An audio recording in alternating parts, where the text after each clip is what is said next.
طفل صغير ورا اكتشاف مقبرة توت عنخ آمون. زي النهاردة 16 فبراير دخل عالم الآثار البريطاني هاورد كارتر مقبرة الملك توت عنخ آمون. الاكتشاف ده يرجع نجاحه لطفل مصري اسمه حسين عبد الرسول. تعال نحكي لك الحكاية زي ما قالها عالم الآثار الكبير زاهي حواس. قال حواس إن الفضل الحقيقي في اكتشاف المقبرة كان لطفل عنده وقتها 12 سنة، وكانت مهمته نقل المية للعمال في موقع العمل، واسمه حسين عبد الرسول.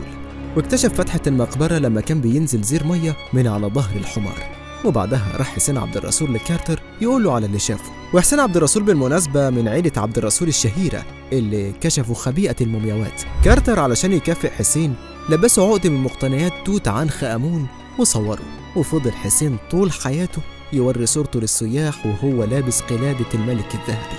وبعد اكتشاف المقبرة في 4 نوفمبر 1922 ميلادياً قدر كارتر إنه يكون أول إنسان من أكتر من 3000 سنة تلمس رجله أرض الأوضة اللي بتضم تابوت توت عنخ آمون.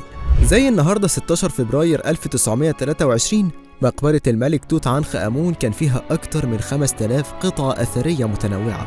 هل كنت تعرف إن تمثال قناع توت عنخ آمون هو أغلى قطعة أثرية في العالم؟